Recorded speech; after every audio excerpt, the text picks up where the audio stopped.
You're up. I'm up? Yeah, I think so. We're live. You are looking live. I I thought you always were- wanted I to thought- do the I thought Brent there was a- Musburger I thought there thing. was a pause. He pointed Whatever. twice. Welcome to the Stellar Show, Fayette County TV, Channel 77, Q Call and Breeze Live with myself, Ken Philibom. Stellar's Collectible Shop inside the Uniontown Mall, owner Victor Malik. And don't let me forget the Duke from Fayette Friends of Animals. We are live. So, Victor, your mom's probably watching, so watch that tongue. Exactly. Hi, Mom. Hi, Dad. Dad's recovering from a little bit of a hip dysfunction right now. Do your exercises. Speaking of someone that's watching, or a group of people that's watching, guys, because they big fans of the show, because they support the show, and that's Mike Kelly Automotive. Isn't just about cars, it's about trust. With a wide range of vehicles and personalized service, we make your car buying experience easy and enjoyable. Come see why generations have chosen us for their automotive needs. Once again, thank you, Mike Kelly, for not just what you do for us, Absolutely. but for what you do for everybody in the area. All right, Wow. sir. So, speaking of thanks, the Uniontown Mall card show that was here April 11th and 12th was now confirmed the biggest card show in Fayette County history. We had over 125 tables. We had a bunch of people from the Pokemon. We had people from 5 different states. I want to quickly thank everybody, the Uniontown Mall, Jeff Dennis, Sidney Petrosky from Remax Real Estate. I want to thank Bryce and Mark Hipsley, and as well as Jack Malloy. Without you guys, the show wouldn't have been a success. And right now, there's speculation, there's a lot of talk going on that there might be another show. Normally I do them in December. I'm kind of getting my arm twisted a little bit and bent since the success of this one. We might do one in September. So keep watching the Stellar Show, because that's the first place you're going to find out when the card show date is announced. And once again, thank you to the guy that gave you this idea all those years ago. Yeah, thank you, Ken. You're welcome. Yeah. So, yeah, you know what? Let's get something out of the way early. If for those that have been following us from day one, the Duke here. I initially introduced him. This was a tribute to Mongo McMichael, Pepe from the first episode of Nitro, the first season of Nitro. Mongo passed away. We campaigned for Mongo to get in the Hall of Fame early on, and shame on all those people that had votes for all those years that did not vote for Mongo. You having access to a vote, and if you didn't vote for him, that board should be evaluating your vote. But that being said, rest in peace, Mongo. And you know what? You should have been in the WWE Hall of Fame too, man. I loved him on WCW. And There was nothing better as a kid than watching the Chicago Bears defense. No, you know what? Grew up with if you grew up around here, you grew up with the Steelers first, being 57 years old like I am, and then that turned into the Bears defense, which the comparison was the Steelers. Oh, absolutely. And you know what? For all these people that think Mike Ditka's great, I'm sorry. The fact that he only won one Super Bowl with that team, Yeah. you know what? I think his greatness needs to be questioned. Yeah, that's just my humble, honest opinion. Amazing downfall. I It love happened quickly. I love that 30 for 30 on the Bears with Buddy Ryan. I just love that one clip where, Ditka's, he's there doing his thing, and Mongo, oh, that's great. You're showing our trick plays here with all the media here and the cameras running.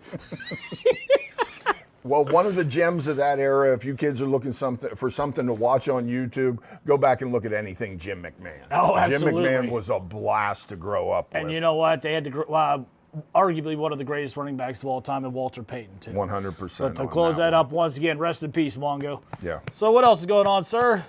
At this point, do you want to just get into this one Yeah, right let's away? do some wax. Okay. How about this one? Do you want to discuss this? I don't know. I ended up with a baker's dozen of them the other night. So That is probably the biggest thing in Pittsburgh sports right now, is finding a way to get a bobblehead that someone had one listed on eBay for $1,500. yeah, it's down to 150. That guy's is down to Well, 150. if you look too, it's you know what, for those eBay people, And for the collectors, we're going to give you a little bit. This of a is just warning one. here. This is a clown. Next to their thing, they have a rating of 1. Okay. Mine's over 4,400, I think. So whatever. I mean, I don't dabble like I used to. I just don't have the time. Now, have you opened any of these up? Yeah, There is yeah. allegedly a card inside of there. No, it is a card. The backdrop is a card. Yeah. Because some Dare of the, open this up? Yeah, absolutely. Okay. And the one of one was pulled at the stadium. So What? Was yeah, it really? Yeah, but I'm Okay, calling so- shenanigans. What you have here, guys, is for all those who do not open up any of this stuff, you're getting to see what is actually inside of there. And there is something to that. as far as never been open to get a higher price. Well, but then again, with these bobbleheads, you always got to inspect them to make sure they're not cracked or whatever if you're going to ship them off. Yeah, so these things were selling as of Saturday afternoon at about $125 a piece. They were realistically fetching between 80 and 100. There were a couple that did sell that There high. were, but the real numbers like 80 to 100. So you get statistics on the back. I guess that is the card. Yeah, that's what people are thinking. There's a look. It doesn't say anywhere on here. And thanks to my friend Dave for bringing this up to me. I'll tell you what I purchased it for. I gave him $60 for it. So to have one for the store. I overpaid for it, but to get it here today, that was probably the cheapest I would have gotten a hold of one. That's straight cash. That's the way to go, because by the time we talked, if you sell that for 80 on eBay, by the time you pay taxes and fees on it, that's about where you're at. My guess coming up in the future is those will probably drop down to about $40 by Christmas. Glad you said that. I was getting like $100 for the Wiz Khalifa bobbleheads last year. Was the exact thing that he said to me. He said this Wiz Khalifa is now they're between $20 and $25 on eBay right now. But what does that show you about the Pirate fan base? They will show up for certain things. Fireworks and bobbleheads, they will show up for these things. So where do you I've wanna never go with said that? Clemente Bridge was all the way back. Yeah. What time did you get into the game? I pulled up. Some of us have to, be at work. Well, some of us use what's called a vacation day. See, Because we teach you how to do these things. So, but that being said, I did use some personal time at work because I was just not missing out on this. I was in line by 12:30. Now, give me a fan's perspective of where did you sit for the game? I actually cashed in. I sat up in 312. 312. So you were in the upper deck. Yeah, The because schemes look as good as he did. Yes. This. Yes. There's nothing wrong with No, him. there ain't nothing wrong with Because there's Skeens. speculation that his arm's a little No, tired I or something. think no different than anyone else. So you have to go to the games to watch this stuff. No, I mean, don't take secondhand information. well, That's why I go to someone like you. Let's be honest though. What there's a year's worth of film on him now. No, that's absolutely true. That's too. what gets overlooked. Yeah, did he trail off? If he is, it's because it's not that he's trailing off. It's just others are catching up. And you've seen it. The Barry Bonds thing. You can throw the ball 120 miles an hour. If you can catch it, I can get the bat to it. I mean, I could give all kinds of examples. Every couple of years there'll be some hot shot out of Japan that comes here. No one touches them for their first year. Someone figures them out, and then after that, they're pretty much done. Adjust to the adjustment. Exactly. That's where the true that's where great comes I really from. believe that's what's going. Yeah. I always use the Randy Johnson's always a favorite one too, and this could be going on with Skeens, even though Skeens has looked good. I mean, he has, but Randy Johnson, when he got traded to the Astros before at the end of his Seattle run, he gets to Houston. Whatever pitching coach pulls him aside, hey, the reason you've been struggling the last 2 years is because you've been tipping your pitches. And then Randy Johnson, go look at his career numbers after. He figured out that he was tipping his Well, pitches. everybody in baseball knew but him that he was tipping his pitches. Yeah, and Randy Johnson without tipping the pitches is almost unfair. And That really was that's unfair. what happened. But we started to get into wax. So what's going on? Let's do some we wax. have no wax today, Yeah, but we have I a new forgot. concept for the Stellar Show. I'm going to get Skeens out of the way because I'm going to bring a bigger box up. Set this over there somewhere. Yes, sir. Get that off the deck. And I'm going to bring up, since WrestleMania was Saturday and Sunday, 2 days. apologies. Yeah. I found a box of old wrestling memorabilia back in a warehouse, and I think we should open this up. The first thing you got, Cooking with JR. Cooking with JR, Or, a no, that's recipe WWE, book. actually, all of them. This is some of this stuff that bud. makes wrestling Calm down. fun. There's an old ad of Terry Bradshaw. Okay. Doink the Clown. Which version? Ray Apollo or 99 it looks like, or that's Is a that Ray quotation Apollo? mark. Now here's something neat that you probably would want to go through, professional wrestling collectibles. So this has all the stuff that you could collect. They got a show on A&E right now that's pretty good with this stuff. What's this? Yeah. There is a book very similar to this. It was probably made at the same time. It's everything that Michael Jordan ever produced to collect. It's Legally. twice the size of that. Then you get a little bit of Triple H, King of the Ring, of Raw. WrestleMania Oh, yeah, 25. What year would that have been? 2008, 2009. somewhere in there. 2009. The greatest wrestling magazine of them all, PWI. Looks like Missy Hyatt, is that right? No, that's Kelly Kelly. Kelly. My favorite, as you see him sitting over there right in the store, front and center, The Untold History of the WWE by Mr. McMahon. Oh, A couple copies of that. Yeah. See what else what is do we in got? there? Well, there you go. There's a relic. Rampage. Oh, here we go. A Wolfpack folder. I probably would have had that in 8th or 9th grade. A couple Undertakers. I was more of a fan of the Underfaker, 1994 SummerSlam. I think these were, someone was going to purchase those when he signed down in Monroeville. Another RIP, Owen Hart. Yeah, that's a shame. DVD of SummerSlam. Anthology. Ultimate Superstars Guide. And Oh. remember these? Yeah, did you ever sell those? Clearly Yeah, not. clearly. Wow. Game worn pants from Clemson. For $550. That was your price. That was not my price. That was what you put on that. Those are what you call pandemic prices. Yes. So these were an actual pair of, they have the stripes on them. No, they were game worn. They came from the team manager. Isn't it amazing how you can remember back all of this stuff where it comes But from? ask me what I had for breakfast. Yeah. Pair of authentic game used pants from Clemson.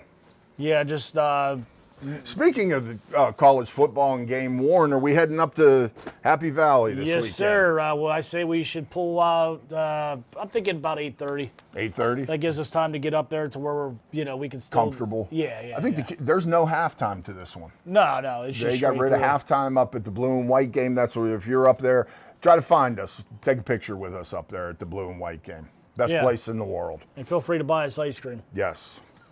Which we will be bringing some back. Yes, sir. So you know what? But speaking of college football, we are filming this right before the NFL draft, the 2025 NFL draft, whatever number it is, not sure. Oh, you know what? We skipped WrestleMania. I wanted to make fun of Cody Rhodes losing. Continue on. Yeah, you know what? I was just glad that nonsense was over. I don't know. Did you watch any of it? I didn't see a minute. We had the card show. I was exhausted. But you know what? I didn't really I'll say recover this well from for the this wrestling fans out there.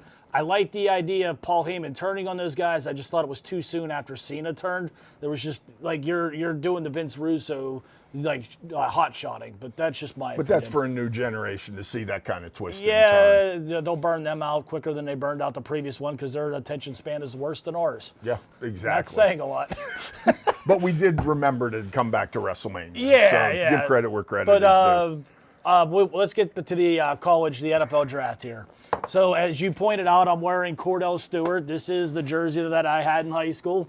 I believe it's starter, right? Yep. Starter. That's a starter. And it still fits. This is the original one. So Mine wouldn't. in 1995, in the second round, out of the University of Colorado, the Pittsburgh Steelers selected quarterback Cordell Stewart. Is this a bellwether to what could happen tonight around 10:30? In 2025, they need to select the quarterback out of Colorado, Shadir Sanders. You have been saying this since we basically opened up the show. I got on board with you for the last 3 months. Yeah. Once I saw the draft board, it all made sense to me. I became a Shador's fan at this point. My number one problem with the Pittsburgh Steelers right now, of many, is who is your running back? And I'm starting to believe the dodge that Tomlin came out and did this to kind of put themselves in a position for this Mario Hampton, who is a clone of Jonathan Taylor. And the Pittsburgh Steelers kind of gave you an indication that it could be a running back because they only gave Jalen Warren a 1-year extension. But running and you do backs- not have a second-round draft pick. Running backs are a dime a dozen, though. But you have none. But Jalen Warren and Kenneth Gainwell and 4 guys you've never heard of. I looked at the depth chart this morning. Well, like I said, there are going to be some guys. I've said previously, there will be some guys available June 1st.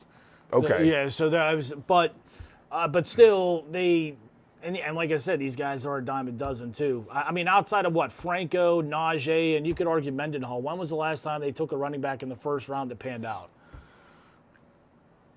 I don't think Abercrombie was Tim one. Worley. Garbage Worley. Yeah, I mean, but I understand your concept. Yeah, that's Believe why me, I understand this. they've always done better drafting linebackers and running backs in the middle round. Now, granted, they got the greats at the top, but they've done solid in the middle, and that's where. Yeah, Barry Foster was a supplemental pick in '92. Yeah, you've gotten away with Bam Morris. There was a period where the Steelers could do Le'Veon no wrong Bell at was running second back. round. Yeah, they could do no, but you don't have a second. I know, round pick. but it wasn't first, is what I'm saying. They found him in later rounds, later than first. If you are going to play this Aaron Rodgers card, you have to have a running back, and I don't think Nick Chubb and Jalen Warren. If you were lucky enough to get Chubb, look, on one leg, I've said it. I think if the goal is to win the Super Bowl this year, and you're keeping Pickens, Aaron Rodgers needs to be here. But after that interview, which I think most of that was a smokescreen, he's still holding out for Minnesota, or waiting for someone like New Orleans to just throw a ridiculous amount of money at him. Well, the Steelers right now have $32,198,275 to spend on. Didn't say to spend on Aaron Rodgers. But he said he'd play for $10 million. Yeah, you're believing that? Yeah. Like I believe most of the other stuff he said. Like we during believe that nonsense. George Pickens unfollowed the Steelers on social media as a precursor to a trade. Hey, That was the big story last night, is Pickens leaving. Then what was the purpose of getting DK Metcalf with no running backs? Well, again, I go back to you have no running backs. DK's proven. But he's a deeper threat. You have to have a way to get the quarterback time to get the ball down the field. If you got someone overpaying for Pickens and you're getting multiple picks, hey, maybe that's where you're going. Is anyone crazy enough to give multiple picks for Pickens? That's there's always some idiot out there somewhere. Look at the Bears. Look how many times they fleeced and the Raiders. Look how many times they fleeced the Bears and the Raiders in trades. Yes, that's true, but not every week you can dump Chase Claypool for a second round not even pick. just that. Everyone overlooks. They got third-round picks for Martavis Bryant and Antonio Brown. And I don't think Bryant may have took a few snaps with the Raiders, but not many. He went to UFL or he bounced around. Yeah. So what do you do if you're the Steelers? To me, I like the running back pick the best at this point, and then you get the defensive tackle in the third round, and you keep Pickens. You need a tackle because Loudermilk and what's behind him, if you look at a depth chart, is really bad. This is just my opinion. If they can't get Shedeur, whether they have to move up or sit still, I believe if Shedeur Sanders is not there when they are picking or they couldn't get up into a spot to get him, trade that pick and accumulate picks. Oh, well, that's the most wonderful thing to build a team. Yeah. But is that what the Steelers are going to do? No, because Khan just always finds ways to blow it. Khan's had 1 year where he overloaded the talent. Nothing was developed, and you were 9-8. And I'm tired of him getting, he didn't draft Kenny. No, he was in the room when Pickett got drafted. Oh, he was absolutely and from what we've room for seen, that. I stand by this. Everyone in that room that was associated with that pick should not have a job. I'm sorry, they shouldn't. You've proven that you're not qualified. You don't respect your position. The one thing that you're going to have this year that you haven't had for a long time is the rookie crop from last year basically didn't play. So you're getting two full complements of a draft that are going to be able to be used in training camp this year. So there's a youth movement there that can get you some money off the salary cap later. But again, Minka at 28, Hayward at 30, Watt at 40. Ouch. What do you think?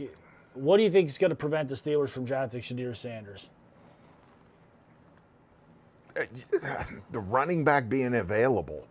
See, I think I'm looking deeper. I know we got burned on Najee because the offensive line wasn't ready. He had a good run. Well, for a first-round draft pick, did you get the numbers that you thought you would? 1,000 every year, didn't he? He never had a run over 35 yards. Didn't need to. Not everyone's a home run hitter. You're 9-8 every year. That ain't on the running back. You need a break. That actually goes into where. The offensive system in Pittsburgh stinks. Don't get me wrong. Let's dissect that further. Who's one person in that organization that does not want Shedeur Sanders?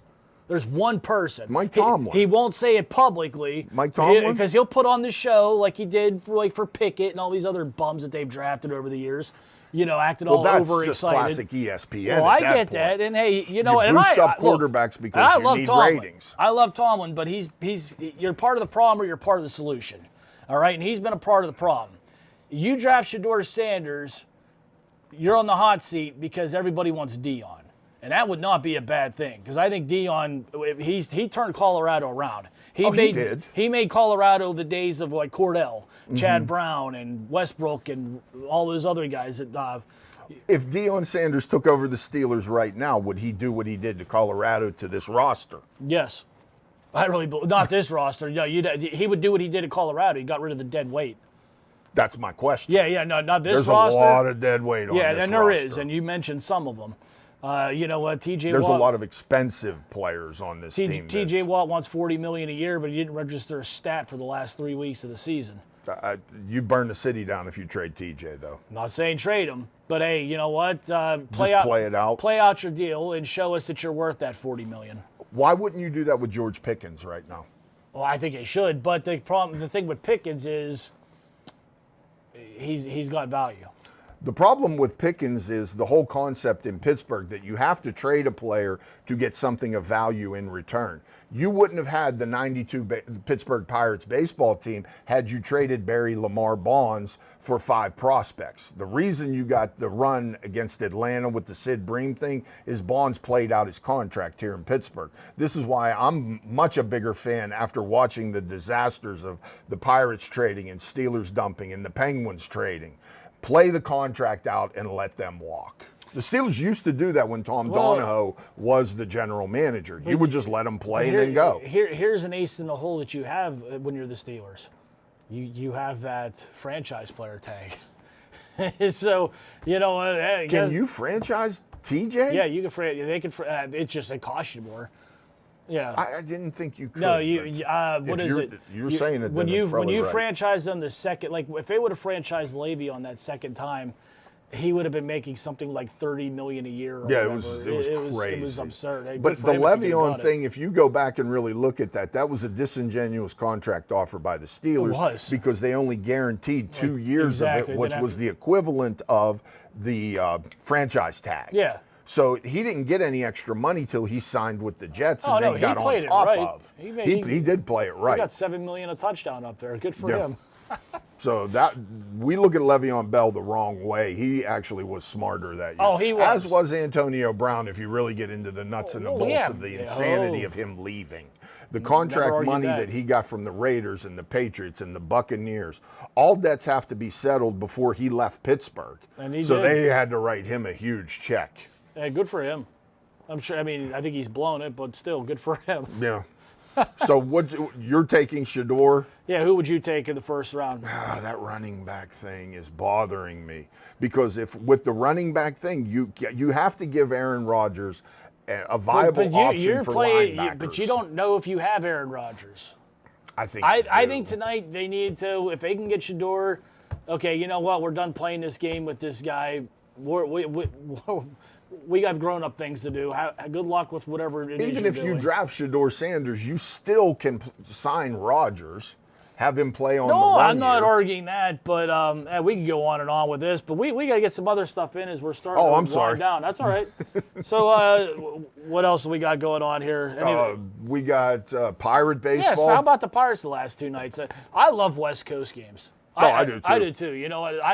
You're talking to someone who used to work night shift at one point in his life. You're talking to two true baseball fans right now. West Coast games are wonderful, and I'm going to say something that's probably going to be a little controversial. I like when the Pirates stink because it's more pleasurable at PNC Park without all the idiots. Yeah, we both agree on that. That's what I'm saying. I love a September. Like a few years back when Pujols come to town, and it's towards the end of his career. He's chasing 700.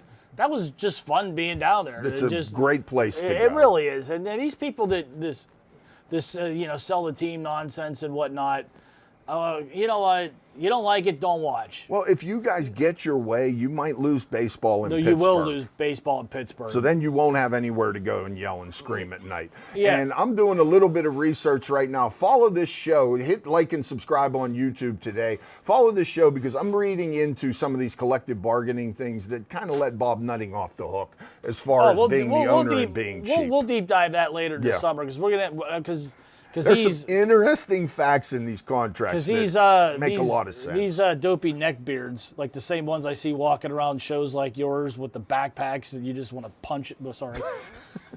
But no, keep this show in mind because some of this information is not ready today, but it's going to be a lot of fun and it's going to explain a ton of stuff because there is no sport more complicated than baseball. Yeah, and we've talked about that a good bit.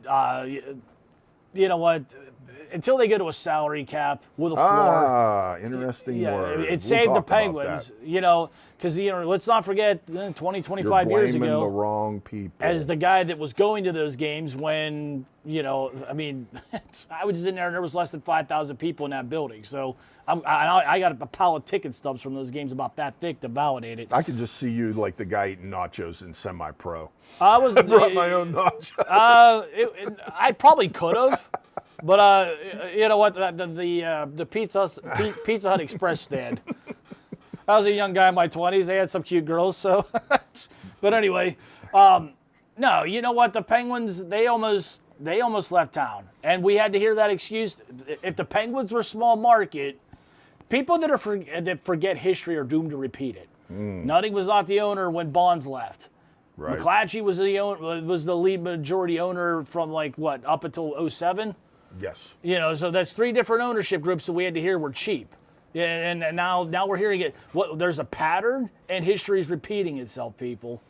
Yeah. And the only way that it's going to end this time, I really believe, is unless someone like one of us would hit a Powerball for a ridiculous number. But the thing to keep in mind, baseball fans, is you're living in a golden age right now where there is no threat of a strike yet.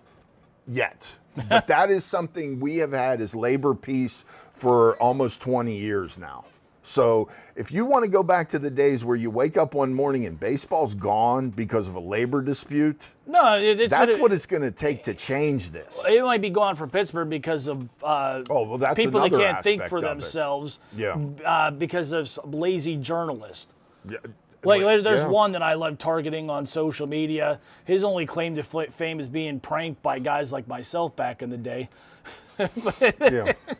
And you just tell the team, Nutting's lying. No, you're lying. Sorry. But anyway, we got to wrap this up. I did want to sneak this in real quick. How about Bednar as a setup guy? Have you seen this? Anything that keeps Renegade from being played is good by me. Absolutely. And you know what? But he's looking good as a setup guy, Yes. which is what he should have been doing when they brought Chapman in. I said this the day we were at the game that he debuted the Renegade thing. You, I, and Adam were in the outfield, and I thought it was silly and ridiculous. He has not been the same closer since. He kind of got caught Be a up in setup, that. man. You know what? We got to close this up. We did good on a live. Yeah, right? Unedited and whatnot. From the Duke, from the Stellars Collectibles shop inside Uniontown Mall, Victor Mullick and myself. Stay tuned for Rise Wrestling. We'll see you from State College next week. We are. Penn State.